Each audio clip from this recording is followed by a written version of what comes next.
Here in the United States, we have what I would describe as an employer-connected, for-profit health insurance system. And there's nothing sort of natural or obvious about that system. We could have had a different system all along. And actually, in his book, Deadly Spin, Wendell Potter talks about this, how I think it was between World War I and World War II, we were starting to think about maybe not going in the direction that we went and maybe going with something more like a universal or government healthcare program like many of our European counterparts have. That was aborted because it was too similar to what at the time Germany was doing, our enemy at the time, Germany. And so we got the system that we currently have. In the 1990s, we started seeing these proposals from right-wing think tanks for what we ultimately ended up with in Obamacare, which is a mandate that everybody get insurance, but from for-profit private insurance companies. It didn't happen in the 1990s, but eventually it did with Obamacare. So this is really a right-wing system. People like to say, oh, Obamacare is a government takeover. It's socialism, it's communism. There's really nothing communistic or socialistic from mandating that everybody become customers of for-profit insurance companies. So to begin with, the Affordable Care Act is pretty damn right-wing.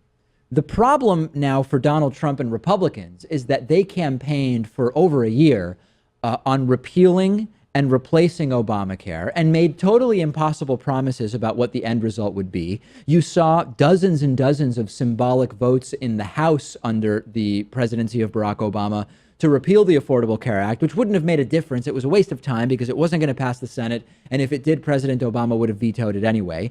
And all of a sudden now, you've got Republicans in the White House controlling the Senate and controlling the House. And they need to make good on the campaign promise. They said they would repeal the Affordable Care Act. They said everyone will be covered. It will be cheaper for everyone. Care will be better. And that's proving to be impossible. And it's not been going well. The first version of the Obamacare replacement, the American Health Care Act, according to the CBO, would have seen 24 million people lose their coverage. The next version from the House would have seen 23 million people lose their health insurance coverage. We now have a scoring from the Congressional Budget Office of the Senate version 2 of the American Health Care Act, which would see an estimated 22 million people lose coverage, some because they would choose not to have coverage by the removal of the mandate, no doubt, but in total we would see 22 million fewer people covered.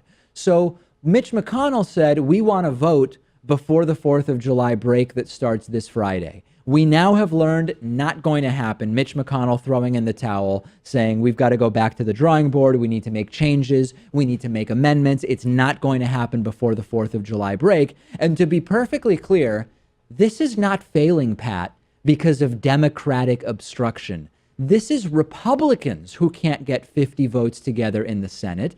And what does this prove? This proves that they now realize they can't do what was promised, and it would have real political implications if they did. Right. We knew for a long time that it would be hard for Republicans to get the votes together because you had people like Murkowski and Collins opposing it from the center, and then you had people like Lee and Cruz opposing it from the right. Now you have 3 or 4 more names added on to that, and they have to get to 50 votes. They can only afford to lose 2. It's not even close right now. And Donald Trump held a meeting yesterday with a bunch of senators, and this was before it was announced there just isn't going to be a vote. It's just not going to happen this week. He also tweeted about this saying, quote, "Some of the fake news media likes to say that I am not totally engaged in healthcare. Wrong. I know the subject well and want victory for us, for the U.S." It's almost worse that Trump is admitting that he's heavily involved because it's been such a failure. I would want to hide the fact that I've been involved with this if I were Trump. Blame Republicans and Republicans alone, or blame Democrats for obstruction like he's been doing, although it makes no sense. It can only get worse if you move to the right. You can't possibly start with Obamacare and move to the right by giving the for-profit companies more freedom to raise prices, et cetera, and do all the things you promised, right? Think about it. If you let insurance companies charge more, some people will no longer be able to afford insurance. They're going to get cut off from healthcare. You had these Obamacare subsidies. If you reduce the Obamacare subsidies, as the new version of the Senate bill wants to do, then some people aren't going to be able to afford insurance. They are going to lose care. You're breaking the promise that Donald Trump made.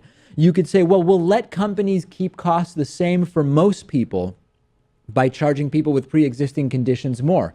Well, then those people won't be able to afford care, and some of those people are going to die, statistically speaking. You can't move to the right and keep costs the same or lower while keeping coverage the same or higher. You can't.